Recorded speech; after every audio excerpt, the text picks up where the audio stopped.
Boa noite, pessoal. Então vamos dar início à nossa aula aqui sobre organização da administração pública. Na aula passada nós tivemos uma visão geral de organização. Nós paramos aqui em empresa pública e sociedade de economia mista. Eu dei uma visão geral aqui e fomos para as questões de prova. Porque com aquilo que a gente viu na aula passada já era suficiente para responder as questões da FEPESE. Hoje nós vamos aprofundar. Tá? Por descargos de consciência do professor, eu vou ver bem aprofundado, tá? Mas tenham ciência que o que está aqui e o que a gente viu na aula passada resolve as questões da FEPESE, principalmente do nível das provas que vem da PM. Né? Agora, o que vocês têm que fazer? Não deixem acumular. Então, revise e tenha um mapa mental muito claro na mente, tá? Só para você saber, quem está em casa aí, aqui na aula a gente já testou a memória, a gente reviu o mapa e está memorizado. Então, vocês têm que fazer a mesma coisa em casa, tá? Vamos lá. Então, na aula passada, nós começamos a organização da administração pública, vimos que ela é dividida em sentido amplo e sentido estrito, que não é uma classificação relevante para nós. E aí nós vimos que a administração em sentido estrito, ela tem em sentido formal ou em sentido material. Sentido formal leva em consideração quem faz parte da administração pública, ou seja, órgãos, entidades e seus agentes. Agora, em sentido material, leva em consideração quem presta o serviço público, quem exercita a função administrativa. Não é a classificação adotada pelo Brasil, mas serve para estudo do direito administrativo. Ok? O que mais que nós vimos na aula passada? Nós vimos a questão da organização pública, que ela é dividida em administração direta e administração indireta. Dentro da administração direta, nós temos a chamada administração centralizada, a administração desconcentrada e a administração descentralizada, ok? Então, vamos chegar aonde nós paramos na aula passada. Então, nós vimos sobre descentralização, desconcentração, vários pontos importantes que vocês têm que revisar. Entramos na administração direta, entramos na administração indireta, falamos sobre entidades, falamos sobre autarquia, falamos sobre a fundação pública, que pode ser de direito público ou de direito privado, e paramos aqui na letra C, que fala então das empresas estatais. Tá? Se eu falar para vocês, quem são as empresas estatais? Elas não estão no meu esquema ali, ó. Observem, não tem aqui empresas estatais. Empresas estatais é o gênero. Tá? Precisamos saber o gênero? Não, precisamos saber as espécies. Quem são as empresas que pertencem ao poder público? Duas espécies, ó. Empresa pública, sociedade de economia mista. O que mais que eu preciso saber? Que essas duas espécies podem tanto prestar serviço quanto explorar atividades econômicas. Quando elas prestam serviços, elas são regidas pelo artigo 175 da Constituição Federal. Quando elas exploram atividade econômica, é o artigo 173 da Constituição Federal. Então, é diferente, tá? E é isso que nós vamos aprender agora, tá? Vamos lá, então. O que nós temos que saber de importante em relação às empresas estatais do poder público? Primeiro, elas são de direito público ou elas são de direito privado? Vamos lá. Elas são de direito privado. Então, se elas são de direito privado, elas têm sujeições? Tem que fazer concurso público, professor? Sim. E quem trabalhar numa empresa pública ou sociedade de economia mista, será um servidor público ou será um empregado público? Quem já estudou sabe o que eu estou falando, é um empregado público. Nós teremos uma aula lá na frente sobre agentes públicos. Quem trabalha aqui é um empregado público, regido pela CLT. Mas tem que fazer concurso público, tá? Esse empregado público aqui terá estabilidade no serviço público? Não, tá? Ele não terá estabilidade, mas ele tem que fazer concurso. Outra questão importante, lá na administração indireta, então, elas terão que fazer licitações públicas? Sim, terão que fazer licitações públicas, principalmente para atividades meio, tá? Atividades fim, há muita divergência lá com o Tribunal de Contas, mas para atividades meio tem que fazer licitação pública, tá?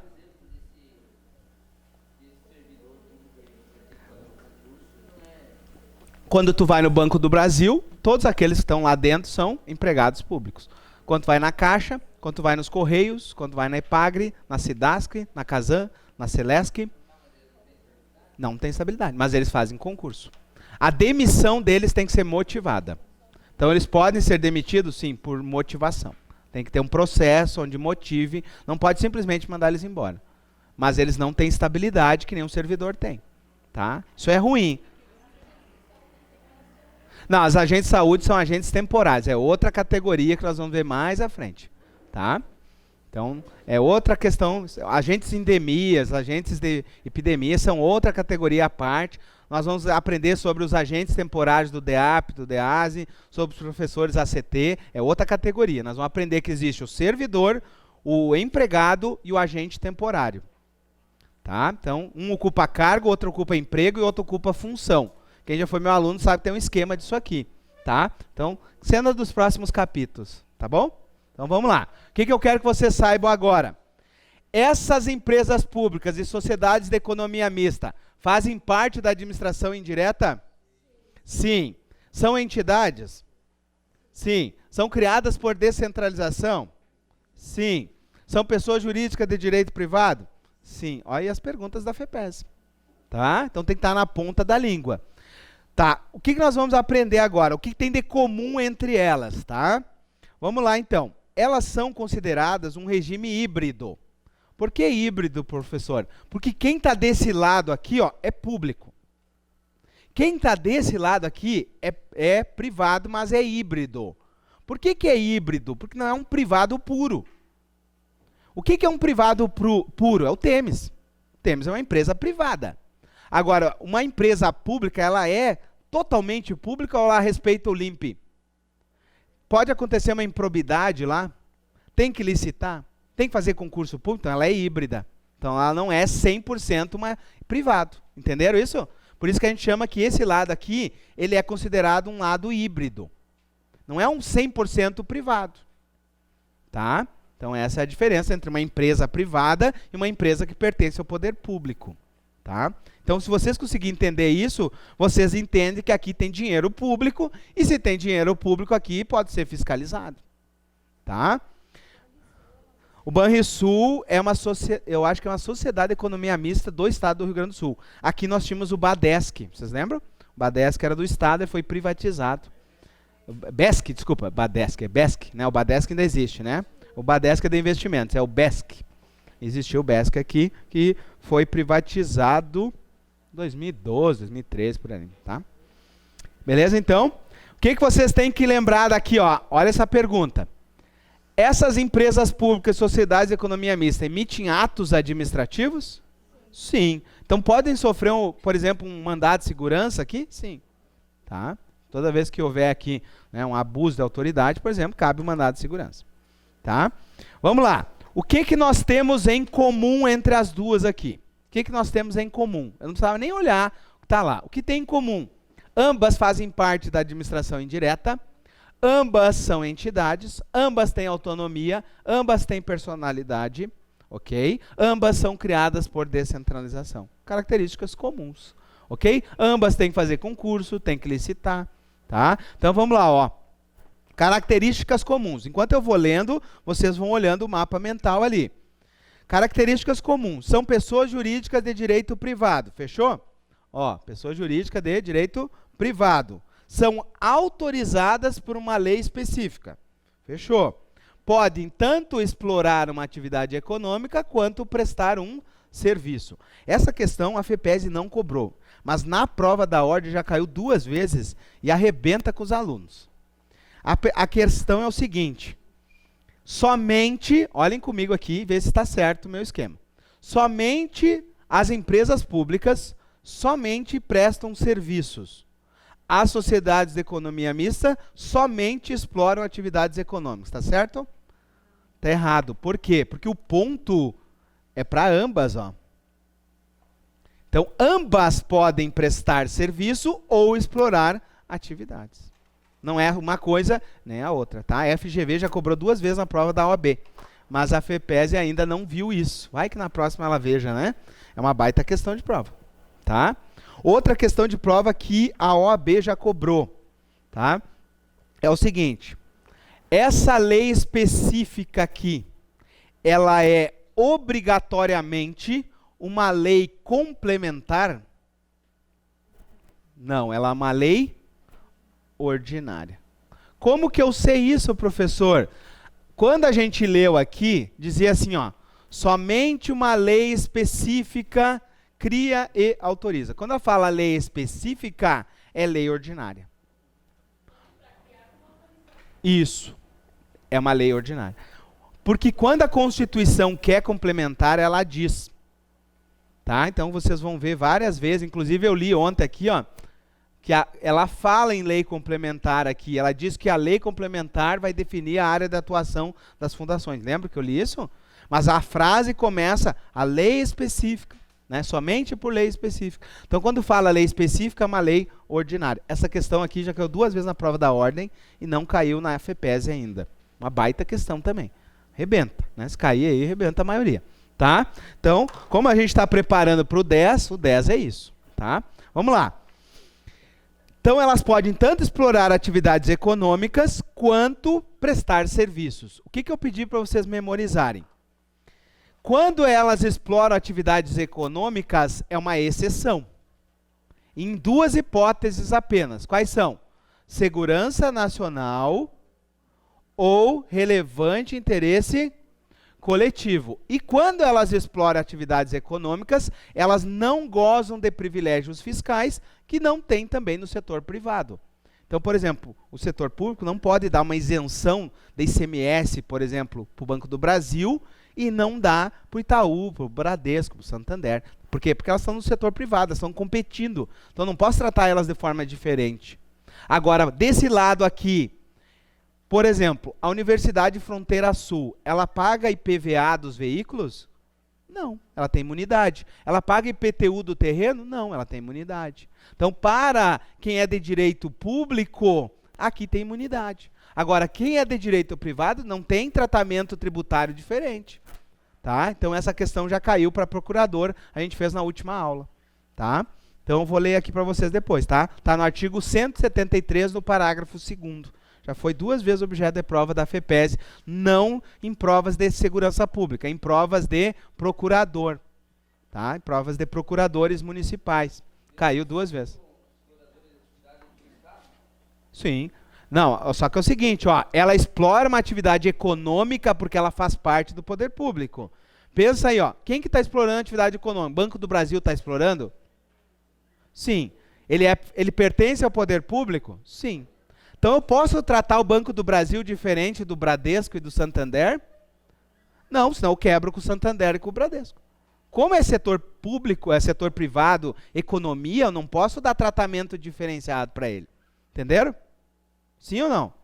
Sim. Agora, por exemplo, eu posso tratar diferente os Correios, que prestam um serviço público?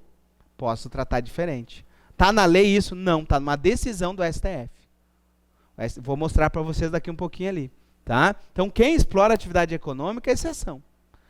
Vamos lá, quem já estudou aqui? Qual é a responsabilidade de quem explora atividade econômica?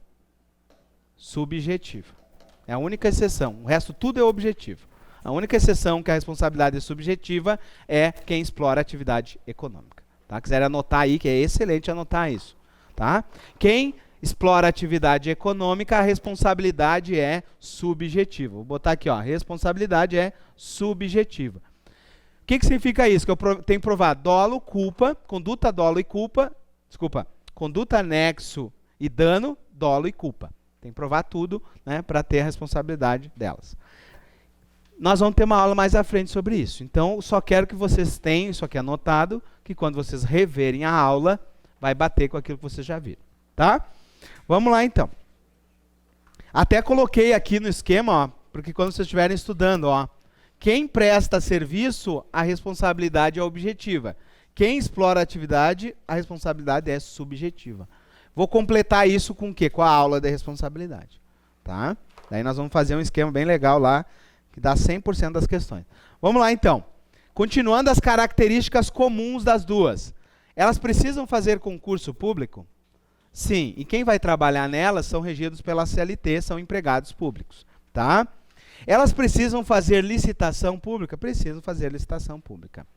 Agora, vamos lá, quem já foi meu aluno aí sabe o que eu vou falar. A gente vai ter essa aula na última aula de direito administrativo. É possível que o servidor acumule um cargo público na administração direta com um cargo público da administração indireta? Não. Quais são os cargos que eu posso acumular? 2 de professor, 1 técnico e professor, ou 2 na área de saúde. Só nessas exceções, senão não. Tá? Então, é possível acumular cargos públicos? Não. Isso é cena dos próximos capítulos, mas já tem que saber. Tá? Posso acumular cargos públicos? Não. Mas existe exceção? Sim. Se houver compatibilidade de horário, 2 de professor, 1 de professor e técnico, ou 2 na área de saúde, com profissão regulamentada.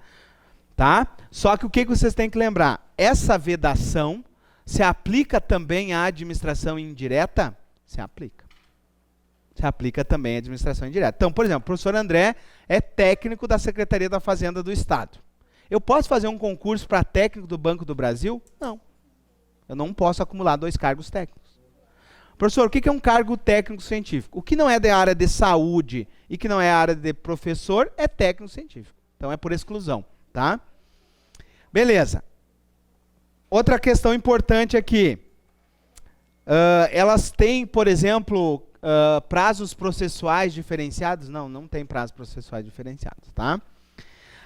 Outra questão muito polêmica em relação aos bens públicos. Elas têm bens públicos ou bens que não são públicos, tá? Elas têm bens que não são públicos, tá? Então a doutrina entende que tanto uma empresa pública quanto uma sociedade de economia mista não tem bens públicos. Bens públicos são bens que não podem sofrer uso capião, não podem sofrer penhora, tá? Então não pode sofrer uma execução, não pode ter garantia. Quem que tem bens públicos? Aqui, ó.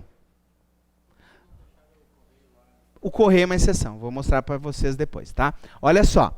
Imagine o seguinte.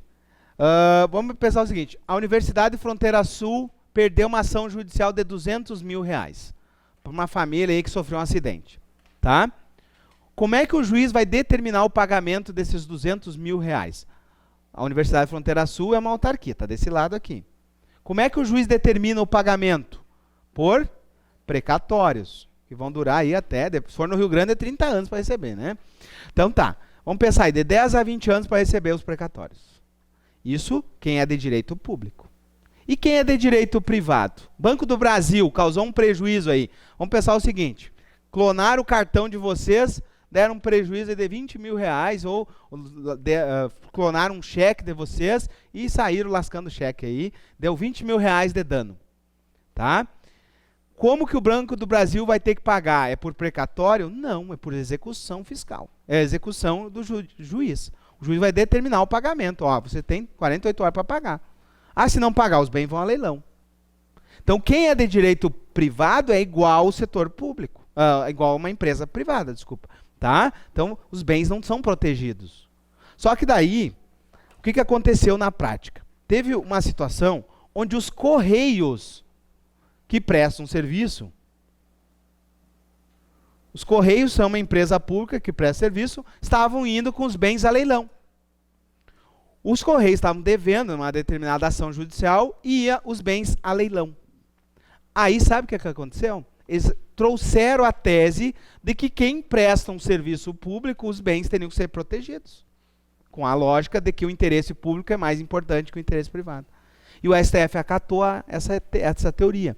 Então, hoje, o entendimento de que quem é pessoa jurídica prestadora de serviço público, embora seja privada, elas gozam aqui, ó, gozam de regime de fazenda.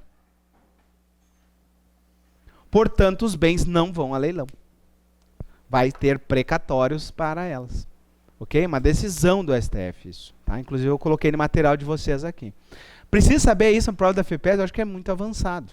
Tá? Só que eu sei que tem uns aqui que vão a fundo no estudo. Então, a gente vai para aquilo que ultrapassa um pouco, mas o que vocês têm que saber para a prova? Que empresa pública, sociedade de economia mista, pode prestar serviço ou explorar atividade. Tá? E a regra aqui é que os bens delas não são públicos, são bens privados. Ok?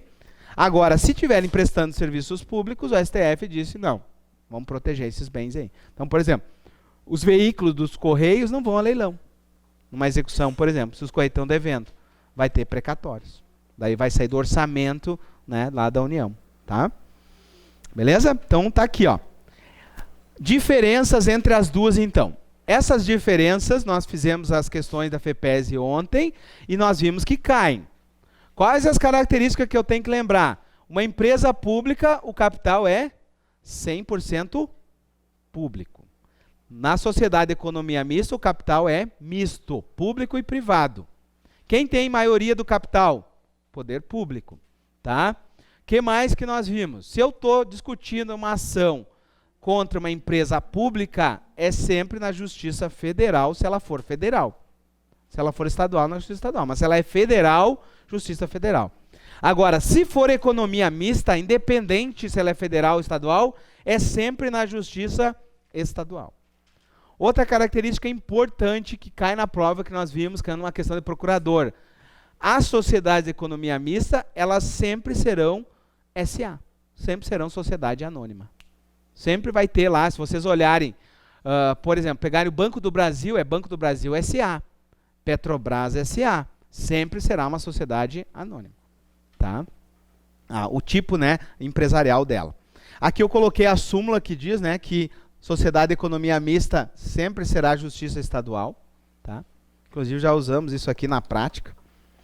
Tá? E o que mais que vocês têm que lembrar de características importantes, tá? Que eu coloquei para vocês aqui.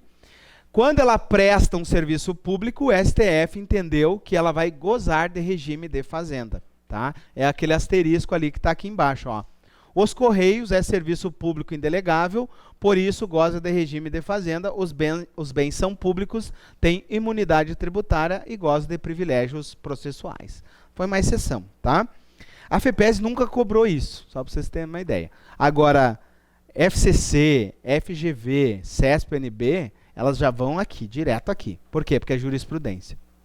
Então essa é a diferença de preparação. A FEPESE é tradicional, ela pega a doutrina tradicional. Essas outras bancas, elas vão nas jurisprudências mais atuais. Então por isso que às vezes conflita numa aula que eu estou assistindo, o professor fica dando ênfase nisso aqui, porque ele está dando uma aula para o CESP. Entenderam? Tá? Só para vocês entenderem a diferença. Tá? Então eu coloquei aqui a decisão, ó, que fala sobre os Correios e também fala sobre a Casa da Moeda e a Infraero. Tá? Beleza? Acabamos então sobre empresa pública, sociedade de economia mista. Esse esqueminha aqui tem que estar sabendo. Tá? Agora, vamos para uma nova figura que a gente ainda não viu. Além dessas 5 que a gente estudou, existem mais 2. Tá?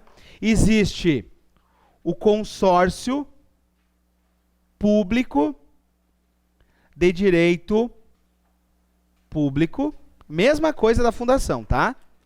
Mesma coisa da fundação, ó, de direito público, e o consórcio público de direito privado.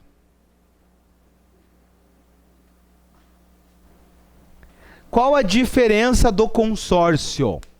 Tá? A diferença aqui, ó, do consórcio, quando a gente leu o 37, parágrafo, inciso 19, apareceu o consórcio na leitura? Não, né? O consórcio, ele foi criado em 2005, por essa lei aqui, ó, a Lei Federal 11.107 de 2005. Consórcio público, pessoal, é muito comum. Tanto é comum que na nossa região aqui tem consórcios públicos. Tá? O que é um consórcio público? Ele é criado por um contrato administrativo. E quem vai fazer parte desse contrato são os entes federativos. A União, os estados, o Distrito Federal e os municípios. Somente eles podem fazer parte de um consórcio público.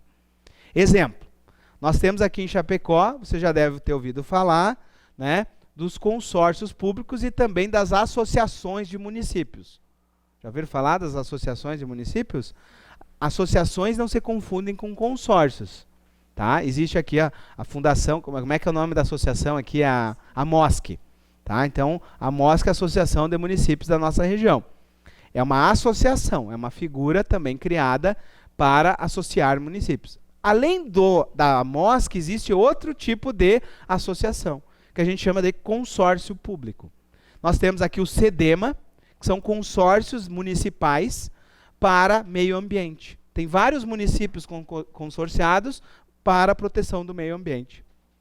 Existe consórcio dos municípios para a saúde pública, existe consórcio dos municípios para asfalto, produção de usinas asfálticas. É bom a consórcio? Sim. Imagina o seguinte, ó, nós 5 aqui, somos 5 municípios diferentes. Tá? 4 municípios diferentes, né? Somei um a mais aqui, né? São 4 municípios diferentes. O que vai acontecer? Eu entro com meus servidores, com meus caminhões, eles entram com o terreno, entro com o maquinário, entro com mais servidores, e nós dividimos aqui e fazemos uma escala. Ó, tal mês nós vamos fazer asfalto em tal município, tal mês em tal. Nós dividimos os esforços. Isso é muito bom. Tá? Então isso é um consórcio. Tá? O consórcio não é criado por lei, ele é por contrato, e só fazem parte entes federativos. E ele também pode ser de direito público ou de direito privado. Tá? Quando ele é de direito público, exemplo, o CEDEMA aqui, é de direito público, então tem que fazer concurso. Se ele é de direito privado, ele é um sistema híbrido aqui, e aí não tem concurso ali, né, para servidores, sim, para empregados daquele consórcio. Tá? É uma exceção. Na verdade, em alguns locais tem concurso. Não, eles têm que ter concurso. É porque, como é uma sujeição, ele vai ter concurso. O que vai mudar é o regime do concurso. Aqui vão ser... Isso. É uma seleção, né? Aqui, ó, se for aqui, será um servidor de carreira. Geralmente, eles não fazem o concurso no consórcio, mas sim no ente e cede servidores. Então, por exemplo, qual seria o mais correto? Seria o município de Chapecó fazer o concurso e ceder técnicos para o consórcio. Tá? Seria o mais correto. Entenderam o que eu falei? Então, por exemplo, eu sou um município e eles são municípios. A gente cede servidores para o consórcio. O consórcio é outra pessoa. Tá? Que independe de nós. Vai ter um gestor lá daquele consórcio. Tá? Então, pessoal, consórcio, a FEPESE só cobrou numa prova de procurador. Se eu não me engano, é procurador de Lages, do ano passado. Mas tinha previsão no edital da lei de consórcio. Então, acho que não é o caso. Tá bom? Então, para consórcio é só saber que existe de direito público e de direito privado. Tá? Esse aqui, só para vocês terem uma ideia, a doutrina chama eles de associação pública. E eles são exemplos de autarquias. Só para vocês saberem. Então, se eu fosse dizer o que é um consórcio de direito público, ele é uma das espécies de autarquia. É uma associação pública. Tá? Basicamente é isso. Pode uma empresa privada participar junto ali? Não, não pode. Somente entidades. Somente entes federativos. Tá? Outra questão importante que já caiu na prova só para vocês terem uma ideia como muda as bancas, olha. A FGV, que faz a prova da OAB, vocês acham aonde que ela faz as questões de prova? Ela faz justamente nos consórcios. Se nós pegarmos as provas, a maioria das questões da FGV que cobra aí para quem vai fazer a prova da ordem, ela sai do tradicional e vem para cá. Porque tem gente que nem vê isso na faculdade.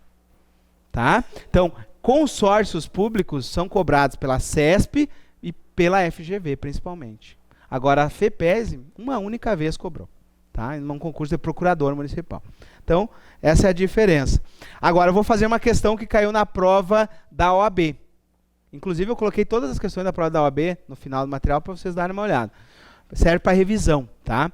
Por exemplo, uma questão que caiu na prova da ordem. Se a União... Vamos pensar o seguinte, ó. Nós vamos fazer um consórcio com o município de Chapecó, que é de Santa Catarina, com o município como é que é do Rio Grande do Sul aqui o primeiro? Nonoai. Nonoai no Rio Grande do Sul. É possível eu consorciar o município de Chapecó, Santa Catarina, com Nonoai, Rio Grande do Sul? É possível, tá? A União pode fazer parte desse consórcio somente se os 2 estados participarem. Tá? Então, essa é uma questão que já caiu na prova da ordem. Se, por exemplo, o estado de Santa Catarina está participando do consórcio, junto com o Chapecó, e Nonoai está sozinha, sem o estado, aí a União não pode participar. A União só pode participar, a União só participa se os estados dos municípios estão presentes.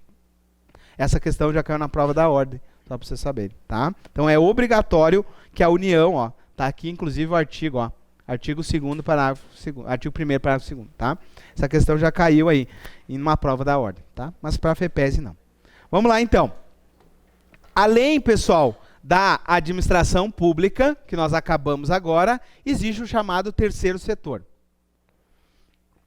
Terceiro setor é algo à parte de tudo isso que a gente viu. Além da administração pública, além dos particulares colaboradores, existe o terceiro setor. Já ouviram falar do terceiro setor? Terceiro setor são as ONGs, são as entidades que não visam lucro. Tá? Então, o terceiro setor está à parte, totalmente à parte aqui. Tá? Então, ó, são entidades paraestatais ou entes em colaboração. Quais são os exemplos que nós temos que saber? Tá? Essa questão também só caiu uma única vez na prova da FEPESE. Tá? Exemplo, Sistema S. Sebrae, Senac, Sebrac, Senai, Sesc, SESI. Todo o Sistema S, pessoal, ele faz parte do terceiro setor. São sem fins lucrativos. Não fazem parte da administração pública. Ok? Além disso, as ONGs, as organizações sociais, também não fazem parte da administração. As OCIPs, Organização da Sociedade Civil do Interesse Público, também não fazem parte da administração. O que vocês têm que saber para a prova da ordem, para a prova da FEPESE? É o seguinte: se uma OS receber recurso do Estado, exemplo, uma PAI recebeu dinheiro do Estado, cabe fiscalização desse recurso? Sim. E quem que fiscaliza? O Tribunal de Contas do Estado. É o que nós vamos ver na próxima aula. Tá? Então é só isso. Tá? Então é para leitura aqui, para vocês, para descargo de consciência, mas terceiro setor nunca foi objeto aqui de questões de prova da FEPESE. Diferentemente, se eu pegar questões da CESP, FCC, FGV, é onde despenca questões de prova. Então é esse tipo de preparação que eu tenho que estar tendo. Eu foco mais onde cai mais. Tá bom? Então, ó, o que é o Sistema S? O Sistema S é o SESC, Senat, Senai e tal. Eles vão fomentar os setores através de recursos públicos. Então, as empresas pagam um percentual lá, né, que vai para essas entidades. Tá? As ONGs são entidades privadas, sem fins lucrativos, que também recebem recursos públicos. Qual a diferença entre uma OS e uma OCIP? A diferença é o seguinte: OS firma contrato de gestão, que apareceu aqui também, ó, contrato de gestão. As OCIPs firmam termo de parceria. Essa é uma questão de prova, tá? Só para comparar. OS assinam um contrato de gestão, OCIPs termo de parceria. Tem diferença? Tem. Uma OS pode receber servidores públicos, bens públicos e recursos públicos. Vocês já devem ter visto aqui em Chapecó. Alguém já foi numa APAI? As APAIs têm servidores do Estado cedidos lá? Tem. E pode ter. Ok? Então, todas as OS podem ter servidores cedidos. Servidores públicos do ente cedido lá. Agora, numa OCIP, não. Numa OCIP só pode ter dinheiro público. Não pode ter nem bem público e nem servidor público. Essa é a grande diferença. Tá? Então, se é uma OS, ela pode receber tanto... Opa, deixa eu voltar aqui. Uma OS ela pode receber tanto dinheiro, servidores e bens. Então, pode ter um veículo do Estado lá cedido para uma PAI? Pode. Tá? Só essa diferença. Tá? Não é o caso aí de aprofundar mais que isso. Tá? Só saberem que fazem parte do terceiro setor e não fazem parte da administração pública. Inclusive, nós fizemos uma questão de prova ontem, que entre as alternativas apareciam organizações sociais. Lembram? Perguntava qual que fazia parte da administração indireta e no meio eles jogaram organizações sociais. Organizações sociais é terceiro setor. Então, se jogar entre as alternativas uma OS ou uma OCIP, é terceiro setor. Então, cuidado para não marcar ela. Tá bom? Beleza, então. Encerramos aqui a nossa aula, então, sobre organização da administração pública.